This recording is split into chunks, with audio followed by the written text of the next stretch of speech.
Perfect ভাবে লাবড়া সবজি বানানোর জন্য দরকার পারফেক্ট ভাবে সবজিগুলোকে কাটা। তাই আমি কুমড়োর ছালগুলো ছাড়িয়ে নিয়ে কুমড়োগুলোকে ইভেন ইভেন পিস করে কেটে নিলাম, যাতে সবকিছু একসাথে গলে। তোমরা অনেকে ভাবতে পারো আমি পড়ার টেবিলে কেন কাটছি, কারণ আমার রান্নাঘর খুবই অপরিষ্কার ছিল এবং আমার ফ্রেন্ড সেটা পরিষ্কার করছিল, তাই আমি ওর টেবিলে সব সবজি নিয়ে বসে পড়েছি। এখন এই সবজিটা বানানোর জন্য সব থেকে 4টা মেইন ইনগ্রিডিয়েন্ট লাগে, সেটা হচ্ছে আমাদের বরবটি লাগবে, পেঁপে লাগবে, কুমড়ো লাগবে এবং কাঁচকলা লাগবে। এই 4টা ইনগ্রিডিয়েন্ট সহ তোমরা যা কিছু এবং পেঁপেগুলোকে অবশ্যই ছোট ছোট পিস করে কাটবে, কারণ এরা গলতে অনেক বেশি সময় নেয়। আর আমি কিছু মিষ্টি ভাবে অ্যাড করার জন্য কিছু গাজর অ্যাড করে দিচ্ছি, যেটা দিলে খুবই একটা ভালো ফ্লেভার আছে, মিষ্টি মিষ্টি, যেটা আমার খুব ভালো লাগে। এখন আমার সব সবজি কাটা হয়ে গেল, এখন আসে ধুয়ে নেওয়ার পালা। আমি সবজিগুলোকে ভালো করে কচলে কচলে 3-4 বার করে ধুয়ে নিয়েছি। একটু লবণ দিতে পারো, তাহলে পরে কি হবে, কোনো রকমের জীবাণুর মধ্যে থাকবে না। যাই হোক, সবজিগুলোকে অবশ্যই ভালো করে ধুতে হবে। এক্ষেত্রে আমার কাছে 2 থাল সবজি হয়ে গেল। 2 থাল সবজি অনেক কম হয়ে যাবে, আস্তে আস্তে গলে গেলে খুবই কম পরিমাণ সবজি হয়ে যাবে, সো এটা নিয়ে চিন্তা করার কিছু নেই। এবার আসি রান্না করার বেলাতে। প্রথমে আমি কড়াইয়ের মধ্যে সরিষার তেল দিয়ে গরম করতে শুরু করলাম। সরিষার তেল দিলে খুবই ভালো ফ্লেভার আসে। এই রান্নার মেইন ইনগ্রেডিয়েন্ট হলো পাঁচফোড়ন। তো পাঁচফোড়ন অবশ্যই ব্যবহার করতে হবে। পাঁচফোড়ন দেওয়ার আগে আমি দেখে আসি আমার ফ্রেন্ডরা কি করতেছে। আমি এখানে কাজ করে মরতেছি, আর ওরা এখানে এক্সারসাইজ করতেছে, গেম খেলতেছে এবং বসে বসে গল্প করতেছে। তো যাই হোক, ওটা ব্যাপার না। এখন আমি গরম গরম তেলের মধ্যে পাঁচফোড়নটা দিয়ে দিলাম। তারপরে আমি 2টা শুকনা মরিচ ভেঙে সেখানে দিয়ে দিলাম এবং 2টা করে তেজপাতাও ভেঙে এর মধ্যে দিয়ে দিলাম।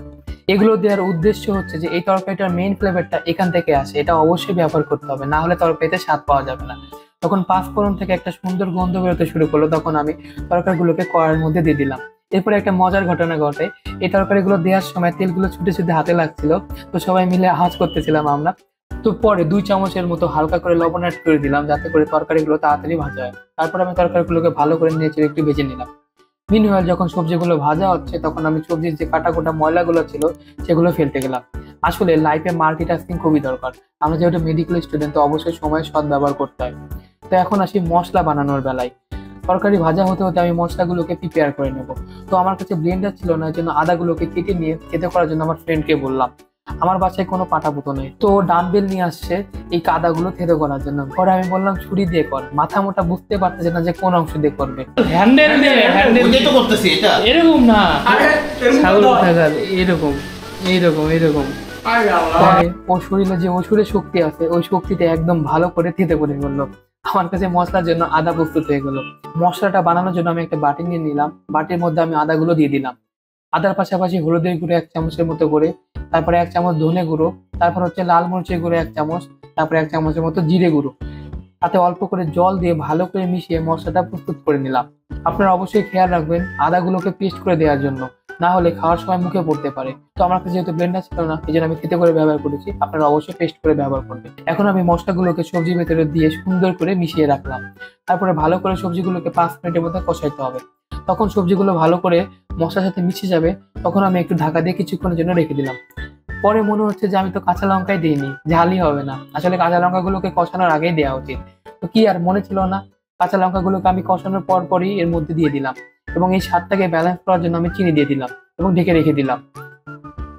2000 years later 5 মিনিটের মতো রেখে দেওয়ার পর আমার সবজিটা হয়ে গেছে। সব ঠিক আছে কিনা দেখার জন্য একটু টেস্ট করে দেখলাম যে ঠিক আছে। এখন টেস্টটা অনেক সুন্দর এসেছে, perfect. I gotta tell you, it was perfect. Perfect.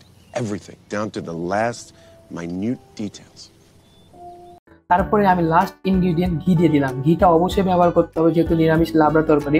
আমার কাছে গাওয়া ঘি ছিল, আমি ওটা ব্যবহার করেছি 1.5 চামচের মতো, এবং বাসায় বানানো ঘি ছিল, সেটা ব্যবহার করেছি 1 চামচের মতো।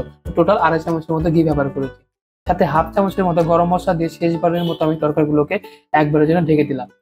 eternity later এরপরেই কিন্তু 5 মিনিট ঢেকে দেওয়ার পর আমার সুস্বাদু লাবড়া তরকারি রেডি হয়ে গেল। টাডা! yeah boy এবার আসি তরকারিকে ঢেলে নেওয়ার পালাতে। তরকারি থেকে একটা সুন্দর ঘ্রাণ উঠেছিল, তো আমি তরকারিগুলোকে একটা গামলার মধ্যে ঢেলে নিলাম। এটা খুবই হেলদি একটি রেসিপি, এবং আমরা যেহেতু মেডিকেল স্টুডেন্ট, এত সময় থাকে না, তো এটা খুব চটজলদি 1 ঘন্টার মধ্যে বানিয়ে ফেলা যায়। তো যেহেতু আমরা বাসা থেকে বাইরে থাকি, we have to take care of our health. তো এই সবজিটা খুবই হেলদি, যে কোনো কিছুর সাথে খাওয়া যায়।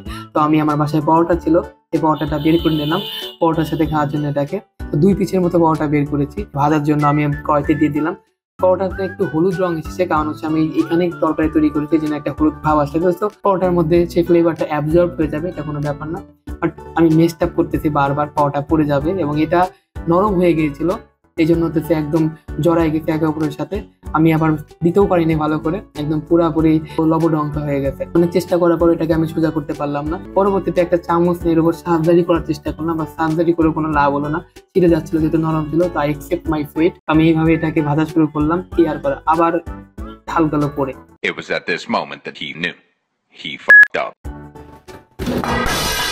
কি আর করার, লাস্টের দিকে সে মিসটা করছিল, বাট ফাইনালি আমি আমার পরোটাটা ভেজে নিতে পারলাম। দেন একটু তেল দিয়ে, বেশি না, হালকা একটু তেল দেওয়ার জন্য, জাস্ট ডিমটা পোচ করার জন্য একটু ডিমটা টোকা দিয়ে সুন্দর করে পারফেক্টলি ইয়োগটা না ভাঙে ডিমটা দিয়ে দিলাম। ডিমটা দেওয়ার পরে একটু ডিমটা আজকাল বেশি ভাজা লাগে, কারণ হচ্ছে যেহেতু ব্যাকটেরিয়া থাকে, এই জন্য আমি কুসুমটাকে একটু হালকা আগুনের উপর আঁচ করে নিলাম। দেন হচ্ছে আমার অ্যাসেম্বলের পাড়া, আমার পরোটা হয়ে গেল, ডিম হয়ে গেল, এবং আমার খুব সুস্বাদু তরকারি। এই তিনটা দিয়ে আমার কিন্তু রাতে খুব ভালো মতো একটা নাস্তা হয়ে যায়, এবং এই তরকারি যে কোনো কিছুতে খাওয়া যায়, এবং খুব কম সময়ে চটজলদি বানায় নেওয়া যায়।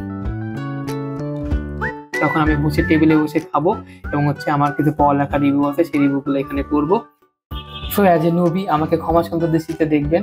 If you watch this video till the end, please like, subscribe and share my channel. Thank you.